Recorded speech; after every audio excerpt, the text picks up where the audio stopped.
Salut la famille, salut la MIFA, salut la mafia. Dernière partie, et oui, dernière partie.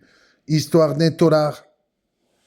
Alors là, franchement, en plus, il me restait que 3 ans sur le papier. Enfin, il me restait un peu plus 5 ans, je crois, sur le papier, pardon. Et en fait, que je dise pas de bêtises, ouais, c'était ça. Donc 4 ans, 3 ans et demi, 4 ans, il devait me rester à faire. Et donc, du coup, j'ai passé 3 ans là-bas. Mais voilà, j'ai dit même moi, pour le chiffre, je suis pas sûr, parce qu'en fait, ils m'ont fait faire 6 mois de plus, je vous expliquerai par la suite. Et donc, ils m'envoient là-bas et tout ça par rapport, en soi-disant, alors j'ai fait une réclamation auprès, bon, alors on nous parle des grandes administrations, des grands trucs qui vous défendent. La centrale de Saint-Martin-de-Ré, pour ceux qui n'ont pas suivi les autres vidéos. Centrale de Saint-Martin-de-Ré. L'enfer sur terre. Et tout ça, comme le contrôleur des droits de l'homme, en fait des droits, tous ces trucs qui existent, défenseur des droits, contrôleur des prisons, voilà. On leur écrit, mais en fait le temps de l'enquête, ça dure 2 ans, et après ils ont dit effectivement, on n'a toujours pas compris pourquoi M. Allègre il a été transféré, alors qu'il n'a pas mis un coup, et on l'a transféré dans une prison hyper dangereuse. Et je suis arrivé là-bas, la vérité, la chef d'entrée de jeu elle m'a dit quoi? Elle m'a dit, ah, vous savez, ici, les surveillants ne rentrent pas en promenade. Je dis, pourquoi ils rentrent pas en promenade? Elle me dit, parce qu'ils se sont plaints, ils se sont fait blesser, donc du coup, ils veulent plus rentrer. Eh ben, j'ai dit, qu'est-ce que c'est? Alors, j'ai essayé de courir et tout ça. Et en fait, il y a la caserne et à la citadelle. Et heureusement pour moi, je l'ai dit, même si la citadelle, c'est super dangereux, la caserne, c'est encore plus dangereux. Et comme moi, il me restait que 3 ans, finalement, ils m'ont mis à la citadelle. Mais j'ai fait une semaine à la caserne. Waouh, waouh, waouh. J'ai dit, c'est quoi ça? C'est l'enfer. Alors, il y a une douche, il y a un mec dedans de 2 mètres toute la journée. Bon, il viole des gars. Et toute l'administration pénitentiaire, ils sont au courant de tout ça. La chef, elle est au courant de tout ça. Elle le sait, elle sait tout ce qui se passe. Mais là aussi, on ferme les yeux parce qu'on veut pas qu'il y ait de débordement. Surtout, on veut pas qu'on dise que la prison, il se passe plein de choses. Donc, on préfère fermer les yeux.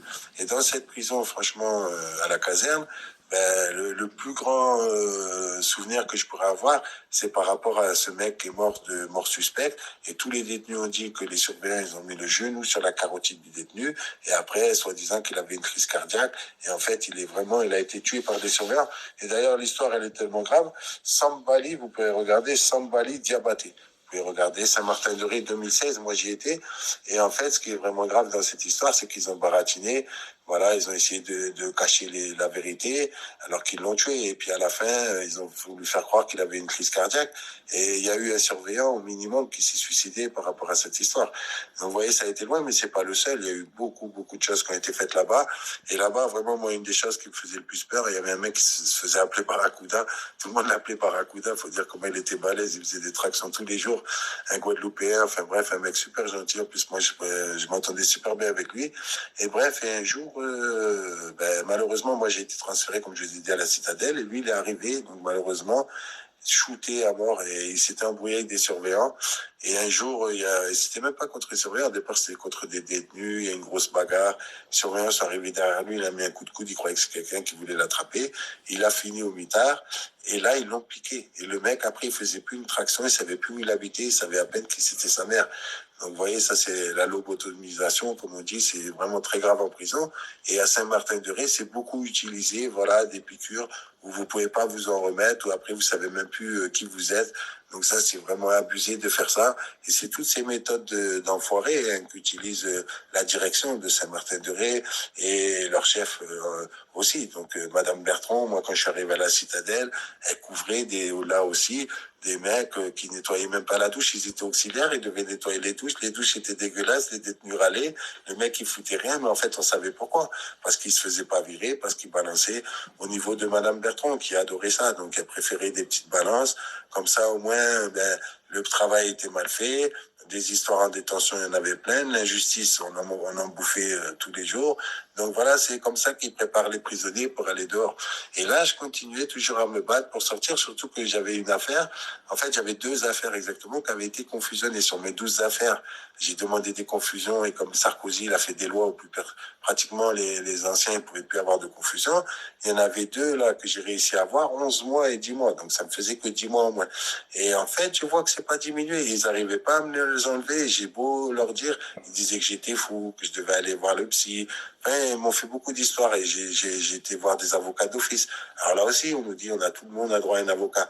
Ben, j'avais droit à une fille, j'ai demandé à un avocat. L'avocat m'a dit, ben, si vous connaissez pas l'adresse de votre fille, je peux rien faire, faut payer un détective, j'ai pas les moyens. Bim, allez hop, ciao, au revoir. Donc du coup, j'ai pas pu voir ma fille. Donc voilà, et ensuite on m'a mis 6 mois, j'ai fait, donc je vous expliquerai, donc il y a 6 mois au total, ça faisait à peu près, c'était 10 mois, 10 mois, qu'en fait j'ai fait 6 mois de plus exactement, mais 10 mois qu'on m'a pas retiré, et donc du coup ça, en fait, normalement on aurait dû me payer parce que j'ai fait de la prison alors que je devais être dehors, ils se sont trompés sur ma sortie, plus tard j'ai réussi à le prouver. Mais bon, je suis tombé aussi sur Arbonnier, donc ça j'ai pas eu de chance, parce que quand vous connaissez Arbonnier, là-bas c'est sans cœur et sans pitié. Et ce qu'elle a fait de m'éloigner de ma famille, parce qu'en fait, bon là, jusque-là, tout allait bien, j'avais des permissions, je rentrais quand il fallait, je faisais tout ce qu'il fallait, j'ai passé des tests pour pouvoir aller en semi-liberté, et puis là, en fait, je les ai eus, et donc au moment où je croyais partir, elle vient, elle me dit, j'ai une mauvaise nouvelle pour vous, le Pôle emploi n'a pas donné le papier assez rapidement, vous avez pas été pris. Et c'est elle qui a triché, je le sais, parce qu'au départ, elle m'a dit quoi? Elle m'a dit, vous connaissez Alain Allègre? J'ai dit, bah oui, c'est mon grand frère. Elle me dit, vous savez qu'il était ici pour braquage? J'ai dit, non, ça, je savais pas. Elle me dit, bah, il est sorti et tout, il m'a bien eu. Mais alors, j'espère que vous allez pas me faire la même. Mais à la finale, c'est Arbonnier qui me l'a fait à l'envers, mais grave de chez grave, qui donnait pas tous les papiers à la juge d'application des peines, qui a perdu des papiers sciemment. Donc, est-ce que ça, c'est légal? On se pose la question. Et donc, du coup, cette Madame Arbonnier, une ancienne flic qui s'est convertie au SPIP, elle se croit au-dessus des lois, elle se prend pour la juge elle-même, elle donne pas tous les papiers à la juge. Et c'est ce qu'elle m'a fait. Elle m'a fait des coups à en plus finir. Et elle n'est pas qu'à moi, elle en a fait à plein de personnes. Et elle privilégiait aussi ceux qui balançaient les petites donneuses. Par contre, Francis Évrard, elle discutait 3 heures avec lui dans le bureau. Et nous, elle nous disait des fois qu'elle avait pas 5 minutes pour parler avec nous. Voilà. En tout cas, pour en revenir donc à Saint-Martin-de-Ré, j'aurais quand même appris aussi là-bas qu'en fait le major que je vous racontais au départ, qui m'en voulait, connaissait très bien la chef de détention qui était donc à la caserne. Référence à la première vidéo, donc le centre d'évaluation de Fresnes. Donc c'est aussi pour ça qu'on a voulu se débarrasser de moi, et j'ai les preuves aussi, des personnes avec qui je me suis embrouillé, qu'on ne devait pas être ensemble, on a failli se tuer, et à la fin on nous mettait ensemble en problème. Vous voyez, ça c'est les méthodes de l'administration pénitentiaire que très peu de personnes connaissent, mais quand vous êtes en prison, quand vous rentrez pas dans leurs petits papiers, alors là, croyez-moi, et qu'en plus vous avez une grande gueule, croyez-moi, ils vous en mettent plein la tête, ils inventent des choses contre vous, et même si vous vous en sortez, même si vous prouvez que vous vous en sortez, ils inventent, ils n'arrêtent pas d'inventer. Parce qu'on m'a dit que j'étais l'ennemi public numéro 1 d'une prison, voilà, tout ça, mais en fait, j'ai pas eu un acte de violence parce qu'à chaque fois, j'arrivais à m'en sortir par moi-même, sans même me battre. Donc ça, c'est quand même ma fierté. Et eux, tout ça, ils l'ont pas mis en avant. Ils ont essayé de m'avoir. Et même la procureure, je me rappellerai toujours là-bas, m'a demandé, mais qu'est-ce que vous allez faire à votre sortie? Ben, j'ai dit, je vais écrire un livre. Hein, vous allez écrire un livre? Mais qu'est-ce qu'une personne comme vous peut raconter dans un livre? Vous croyez vraiment que j'allais pas faire mon livre, comme la plupart des personnes qui me suivaient. Et bien, finalement, vous le savez, aujourd'hui, l'orphelin marseillais, ça existe. Et c'est sur lulu.com. Donc voilà. Donc ça. Et même depuis cette vidéo, le guerrier de la rue. C'est des détails, de toute façon. À un moment donné, je ferai une chaîne personnelle pour raconter un petit peu tout ça. Bon, je reviendrai dessus et tout ça. Mais je voulais en parler quand même au sein de l'association Les 13 SDF. Parce que vous savez que beaucoup de gens sont dans la rue parce qu'ils sortent de prison. Et justement, partout en prison, quand on voit des personnes des services sociaux, la grosse difficulté, c'est qu'en fait, ils peuvent pas vous aider pour la sortie. Ils disent qu'ils vous aideront une fois que vous serez dehors.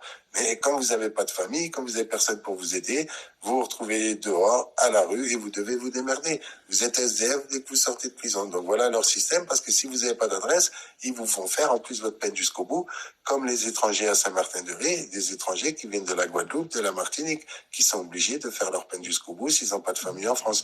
Donc voilà toutes ces lois qui sont normalement pas légales, hein, mais c'est tout ce que fait subir, voilà, les personnes là-bas à Saint-Martin-de-Ré. Croyez-moi, vous rentrez là-bas, vous vous dites tous les jours, en promenade, entre les viols, les meurtres, il y a de tout. Hein. Franchement, des gars, ils se font piquer, c'est l'enfer. Et vraiment, c'est un truc, faut voir ça. J'ai jamais vu ça de ma vie. Et puis, si en plus, voilà, un jour, on en prend trop dans la gueule, on s'énerve, ils vous piquent, ou alors comme ils ont fait à ce gars-là, à ce pauvre gars, ils lui ont mis le genou sur la carotide et le gars, il est mort. Donc voilà l'ambiance à Saint-Martin-de-Ré. Donc je vois pas qu'est-ce qu'on apprend pour s'en sortir dans la vie. Au contraire, on apprend là-bas à avoir la haine et quand on sort, on a envie de tuer tout le monde. Donc voilà, c'est ça la vérité. Avec Saint-Martin-de-Ré, la direction, c'est vraiment, j'ai jamais vu une pire ordure dans ma vie. J'ai changé les dossiers parce que c'est complètement illégal ce qu'ils font. Donc c'est vraiment des enfoirés. Et puis de protéger des gars comme Francis Évrard. Je me rappelle une fois à sa porte, j'ai été l'insulter parce que j'étais dégoûté. Et le lendemain, il y a un gars, il vient me voir, un surveillant, il me dit, tu sais, la prochaine fois, il porte plainte contre toi. Puis tu sais, la direction, ils sont derrière lui. Donc c'est toi qui auras des mois et des mois à faire en plus. Voilà comment il protège Francis Évrard, le super gars qui a violé une petite de 5 ans. Vraiment la honte, ce système. Ne vous étonnez pas qu'après ça se passe mal dehors. Voilà, je voulais faire mon témoignage par rapport à ces prisons parce que ça fait partie des prisons où j'ai vu des choses que j'avais jamais vues dans ma vie. Après, c'est comme ça, la pénitentiaire, dites-vous bien qu'ils font ce qu'ils veulent, ils vont au-dessus du juge, la plupart du temps, ils prennent leurs propres décisions, et puis si le juge n'est pas d'accord, comme moi ça m'est arrivé dans le passé, eh ben ils font autre chose, c'est-à-dire que le juge, il voulait me faire sortir dans une prison, ils m'ont fait faire un transfert, voilà, pour éviter que je puisse sortir. Pour aller dans une autre prison, il fallait que je recommence tout à zéro. J'ai réussi à tenir malgré tous les sales coups qu'ils m'ont fait, et j'ai atterri finalement à Caen, où ils ont voulu là aussi me faire pas mal de travail que je vous raconterai. Mais en tout cas, le fait est qu'à Caen, j'ai réussi à avoir une avocate parce que j'étais en semi-liberté. Et comme par hasard, je lui ai dit, là, je veux pas d'avocat d'office, je vous donne 200 € tous les mois, mais je dois sortir parce qu'il se trompe sur ma date de sortie. Elle s'est renseignée, j'avais raison. Et 15 jours après, je me suis retrouvé dehors. Voilà comment ça s'est passé. La casse-prison est là où j'ai écrit mes livres, là où j'ai réfléchi à cette association des 13 SDF. Voilà pourquoi je voulais vous en parler. Et puis ensuite, voilà, je me suis retrouvé, alors pas tout de suite SDF. Au départ, j'étais avec une copine, j'habitais avec une copine, chez une copine. Ça a duré 2, 3, que je dise pas de bêtises, 2 mois. Et ensuite, donc on est en octobre 2017. En novembre 2017, j'ai revu ma fille après des années de combat. Je voulais absolument retrouver ma fille et je l'ai retrouvée, j'ai pu la revoir. Et en plus, elle m'a dit quoi, qu'elle avait une petite. Bon là, j'avais pas pu la voir à l'époque, mais par la suite, j'ai pu la voir, ma petite fille. Donc voilà, j'ai été récompensé. Et en décembre, je me suis séparé de ma copine. Et sur qui je tombe? Sur Jocelyne Fouilleul. C'est une femme, voilà, que j'avais rencontrée comme ça une fois, qui pleurait un arrêt de bus, que j'ai fait ses courses, une dame handicapée un petit peu mentale. Mais bon, voilà, qui est des personnes qui faisaient vraiment les ordures auprès d'elle. Et donc, elle m'en a parlé de tout ça. Et petit à petit, bien entendu, c'est ce que je vais vous raconter. Mais bien sûr, j'interviendrai un petit peu dans toute son histoire. De toute façon, j'ai toutes les vidéos, quelques vidéos, voilà, que je vais vous mettre justement dans les 13 SDF, parce que pour moi, les personnes handicapées en font partie. Parce que, comme je l'avais dit, il faut pas être forcément SDF pour faire partie de l'association. Jocelyne Fouilleul fait partie de l'association. C'est une femme que je veux encore défendre aujourd'hui. Et à l'époque, à ma sortie de prison, quand je l'ai rencontrée, elle a eu des graves problèmes que je vais vous expliquer. Et on m'a fait la misère par rapport à ça. Et ça aussi, c'est pas normal. Et ça me refait penser aux méthodes de la Gestapo. Et ça me refait penser aux méthodes de Saint-Martin-de-Ré, de Madame Launier, Madame Bertrand, toutes ces personnes. Là, Madame Launier, c'était ailleurs, à Mozac, mais Madame Bertrand, bon, tous les noms, si vous voulez, je vous les donnerai un par un, parce que moi, j'ai pas peur de ces gens-là. Ces gens-là, quand j'étais là-bas enfermé, ils m'ont fait tout ce qu'il faut, mais des trucs de fou. Des surveillants qui tapent à votre porte à 2 heures du matin, qui vous disent, ah, excuse-moi, je me suis trompé quand tu dormais, qu'on a du mal à dormir. Vous connaissez pas toutes les méthodes qu'ils nous font là-bas pour nous rendre fous. En fait, tout ce qu'ils font là-bas, c'est nous rendre fous, et après, ils veulent qu'on prenne des cachetons pour que, au moins, on se calme et tout ça. Ou alors, si on les prend pas, un jour, comme Barracuda, ils vous piquent. Donc voilà, les prisons françaises aujourd'hui, croyez-moi, il faut mieux pas y aller. Et c'est sûr. Donc voilà, la famille, mon témoignage de l'époque que je vous remets sur les 13 SDF, parce que comme je l'ai indiqué, lundi, le guerrier de la rue va disparaître. Donc je voulais quand même que ce témoignage qui était très important, que la vie que j'ai eue dans ce monde carcéral, franchement, des méthodes toutes pourries, hein, des sales méthodes, hein, que vous pouvez perdre la vie. Donc voilà, je voulais témoigner là-dessus. Allez, ciao la famille.